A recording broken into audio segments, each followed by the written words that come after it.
बिहार चुनाव में सीटों का बंटवारा जो है एनडीए में हो चुका है। हालांकि वहां भी नाराजगी है, लेकिन महागठबंधन में तो सीटों का बंटवारा ही नहीं हो पा रहा है, अभी तक नहीं हो पा रहा है। और अब सिंबल बांटना शुरू कर दिया गया, यानी उम्मीदवारों को सिंबल दिया जा रहा है।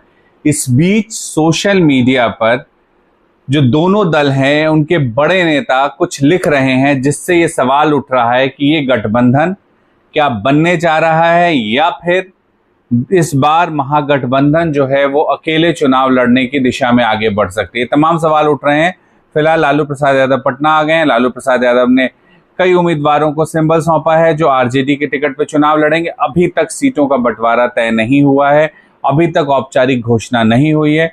इधर भाकपा माले भी अपने उम्मीदवारों को सिंबल सौंप रहे हैं और उनके उम्मीदवार भी नामांकन करने जा रहे हैं। सीपीआई ने भी सौंपा है। तो ये तमाम चीजें चल रही है, लेकिन सवाल यह है कौन कितनी सीटों पे लड़ रहा है महागठबंधन में, या फिर कांग्रेस और आरजेडी अलग अलग चुनाव लड़ने जा रही है।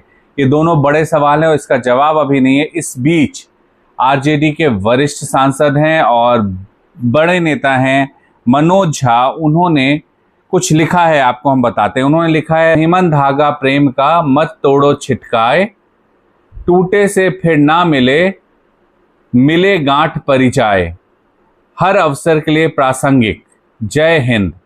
तो मनोज झा ने ये ट्वीट किया, उसके बाद तुरंत उनके ट्वीट का जवाब भी आ गया और कांग्रेस की तरफ से भी, कांग्रेस के राज्यसभा सांसद हैं, उन्होंने ही जवाब दिया है। नाम है इमरान प्रतापगढ़ी।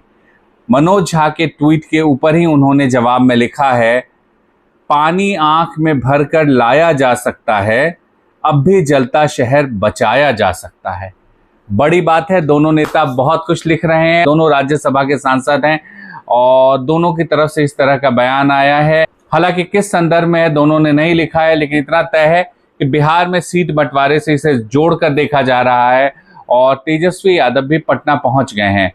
उम्मीद की जा रही थी कि दिल्ली में तमाम नेता बुलाए गए हैं और दिल्ली में कुछ तय होगा कि कितनी सीटें फाइनली कौन कौन लड़ने जा रहा है।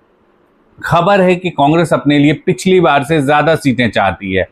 ये संभव नहीं दिख रहा है, क्योंकि पिछली बार 70 सीट पे लड़के कांग्रेस 19 सीटें जीतने में ही कामयाब हो पाई थी और उसका स्ट्राइक रेट महागठबंधन में सबसे खराब था। आरजेडी जो है 144 पे लड़ी थी और 74 सीटें जीत करके आई थी। लेफ्ट जो है 19 सीटों पे लड़ी थी, 12 सीट जीत करके आई थी। माले की बात कर रहे हैं। सीपीआई सीपीएम को भी कुछ इसी हिसाब से थोड़ी थोड़ी सीटें मिली थी जितनी सीटों पर वो लड़े थे। तो इस लिहाज से जो पिछली बार का बहुमत था उससे 12 सीट पीछे रह गई थी महागठबंधन। और महागठबंधन जब पीछे रह गया था तो उस समय में सवाल उठा था, क्या कांग्रेस को ज्यादा सीटें दे दी थी तेजस्वी यादव ने। ये सवाल लगातार 5 साल तक उठता रहा और इस बार जाहिर सी बात थी कि सीट बंटवारे पर जब बातचीत हो रही होगी तो ये मुद्दा रहेगा। हालांकि कांग्रेस एग्रेसिव है। राहुल गांधी ने वोटर अधिकार यात्रा निकाला है। कांग्रेस के अध्यक्ष जो हैं राजेश राम और तमाम नेता जो हैं, उनका दावा है कि कांग्रेस पहले से भी ज्यादा मजबूत हुई है राज्य में, इसलिए कांग्रेस को ज्यादा सीटें दी जाए। सवाल उठ रहा है, क्या कांग्रेस अकेले लड़ने की तैयारी कर रही है। कुछ मीडिया में खबरें चल रही है कि कांग्रेस ने 243 सीटों पर उम्मीदवारों के नाम मंगाए हैं। हालांकि ये दबाव की राजनीति हो सकती है, क्योंकि कांग्रेस को भी पता है बिहार में 243 सीटों पर लड़ना फिलहाल उसके लिए इतना आसान नहीं है। वहीं आरजेडी भी नहीं चाहेगी कि कोई भी सहयोगी दल साथ छोड़ करके जाए, लेकिन बात नहीं बन पा रही है। बात मुकेश सहनी से भी नहीं बन पा रही है। पहले खबर थी 11 से 13 सीटों मुकेश सहनी को मिल सकती है, वो इससे सहमत नहीं दिख रहे थे। बाद में एक खबर आई कि 18 सीटों पे बात हो रही है, लेकिन 10 जो उम्मीदवार होंगे वो आरजेडी के होंगे जो उनकी पार्टी के सिंबल पे लड़ेंगे। इस पर भी बात नहीं बनी और खबर है कि मुकेश सहनी अभी तक माने नहीं है और उनके कोई उम्मीदवार की घोषणा अभी तक नहीं हुई है। तो दिलचस्प होता जा रहा है महागठबंधन में सीटों का बंटवारा। नामांकन की तारीख आ गई है, लेकिन महागठबंधन में अभी तक सीटें नहीं बटी है। जन स्वराज में दूसरी लिस्ट आ गई है उम्मीदवारों की और इधर एनडीए खेमे में भी नाराजगी का दौर है। सिर्फ महागठबंधन में नहीं है, एनडीए खेमे में भी नाराजगी का दौर है। एनडीए खेमे में उपेंद्र कुशवाहा खुश नहीं है। उन्हें 6 सीट दी गई है और वो इससे बिल्कुल खुश नहीं नजर आ रहे हैं। उन्होंने अपना दुख जाहिर भी किया है सोशल मीडिया पर।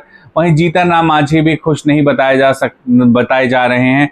पिछली बार 7 सीटों पर लड़े थे, इस बार 6 सीटें ही उन्हें दी गई है, 1 सीट उनकी कम कर दी गई है। और एक बड़ी वजह यह भी हो सकती है कि चिराग पासवान को 29 सीटें दी गई, उससे भी सवाल इन लोगों के मन में रहा होगा।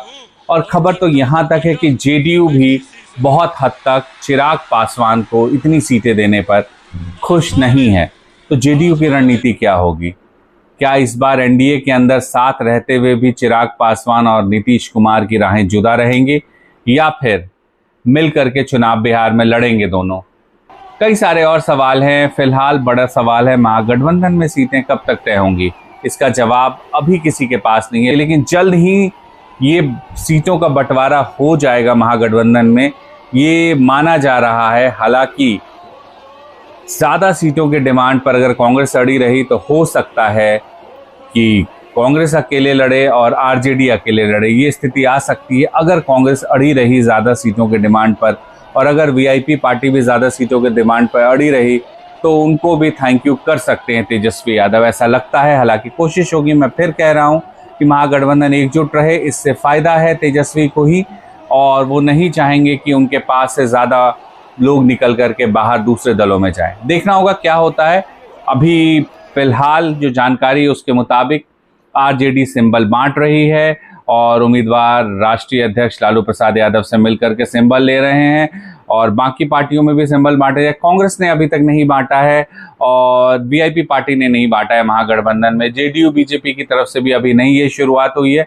देखना होगा कितनी जल्दी शुरुआत होती है। नजर रहेगी बिहार के हर चर्चा की, हर पल पल के खबर की और हर अपडेट की। एक्सक्लूसिव हमारे साथ बने रहिए लगातार। नमस्कार।